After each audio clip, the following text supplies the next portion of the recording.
Joe, you mentioned this on Twitter that not only has Ohtani done some incredible things, and last night certainly was part of an incredible season that he's had, not only is he the home run leader at this point, not only is he putting a Cy Young campaign together, unlike any other, but now he is minus 1,400 to win American League MVP. What more can you say about this guy? It was minus 700 yesterday. So after last night's game, it goes from minus 700 to minus 1,400. So now you're implying a probability of 93, 94%. Not high enough. The odds should be higher, right? I mean, he's going to go wire to wire, something we rarely see for any award. But that's what's going to happen here because I don't see any way. It's, God, even injury. I kind of hesitate on saying injury. I know this is a silly statement, but if he goes down, if he misses a month, is he still the MVP? That's where we are right now. And if he goes in the batter's box and he doesn't hit a home run, you're kind of disappointed. And we saw it twice last night. It was crazy. And you're right. Every prop we discussed, he went over. Like every one you could possibly think of. The strikeout 7.5, he cruised over that.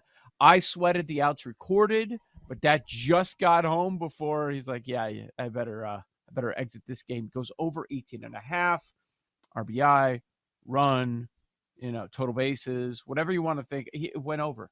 So if you do they offer Ohtani same game parlays or do they remove him? Because they usually remove players that they think they're going to lose on. But if you were all in on an Ohtani same game parlay, you hit them all. In my household, one thing that's jumped out to me over the last couple of weeks, like the last month, my 8-year-old daughter, I'm surprised. She's gotten way into baseball. That's all she wants to do every night. Let's watch baseball.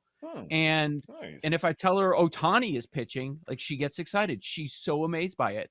And we're in Chicago watching White Sox Angels and watching mostly for Ohtani.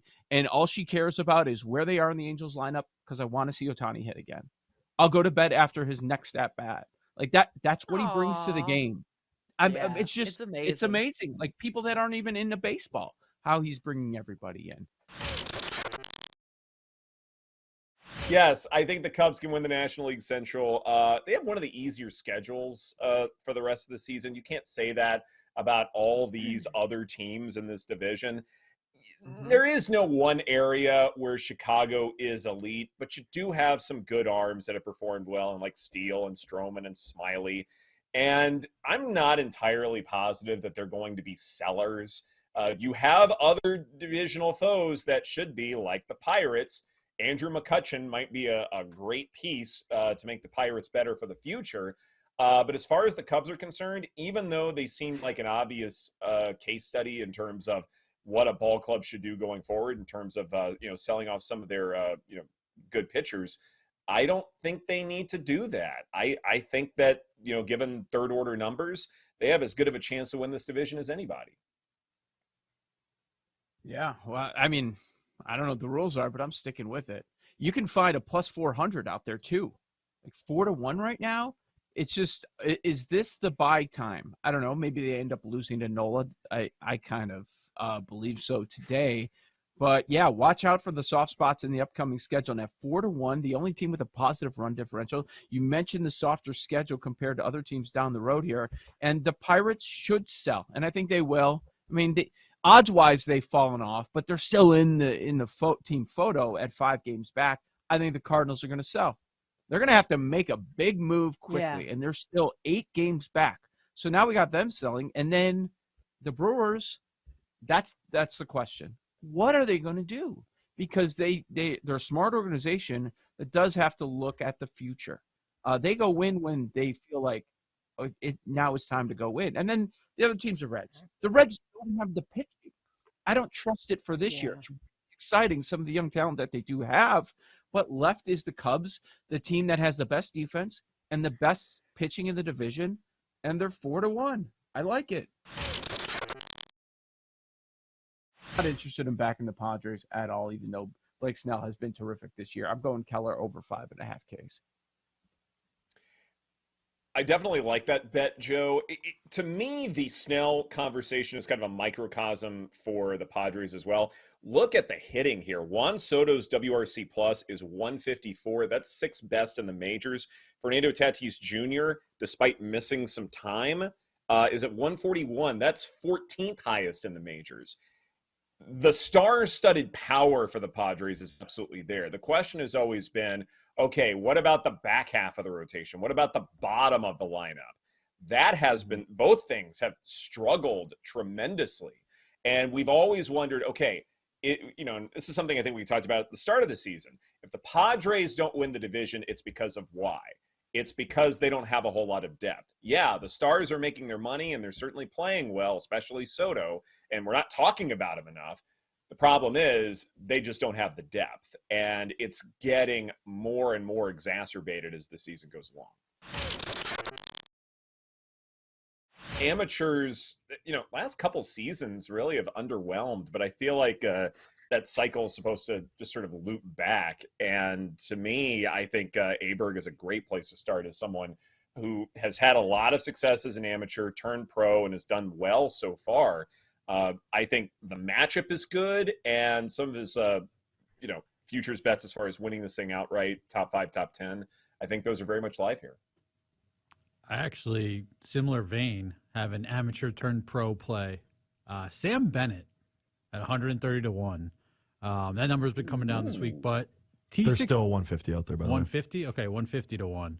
T16 at the awesome. Masters, T20 at RBC, T43 at the U.S. Open, but he shot a 79 in the third round. So, he finished +5. You take if he just shoots par or close to it, he's looking at a top 10, top 20 at worst finish there.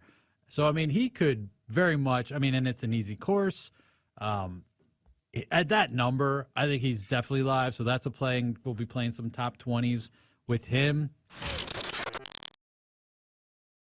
How do we feel about the head coach, too? We talk a lot about quarterbacks.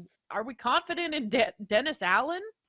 He hasn't given us much reason for confidence, at least in the early going. And this is his second stint as a head coach. So I look at this and go, I don't know if the confidence is really there, but the idea is that the infrastructure that Sean Payton left behind is such to where Allen, should be in a position to succeed. We'll find out now that he has a more competent quarterback. But it's not like Andy Dalton played poorly last year. And it's not like the defense played poorly last year either. In terms of success rate, defensively, the Saints were one of the better units in the NFL. And yeah, they lose a bunch of guys, Joe, as you were alluding to, like Marcus Davenport, Shai Tuttle, David Onyemata, guys like that. Mm-hmm. To me, Brian Breesy was, a bit of a steal late in the first round, but you are relying on a rookie to be an elite pass rusher. And so that is perhaps a dangerous proposition.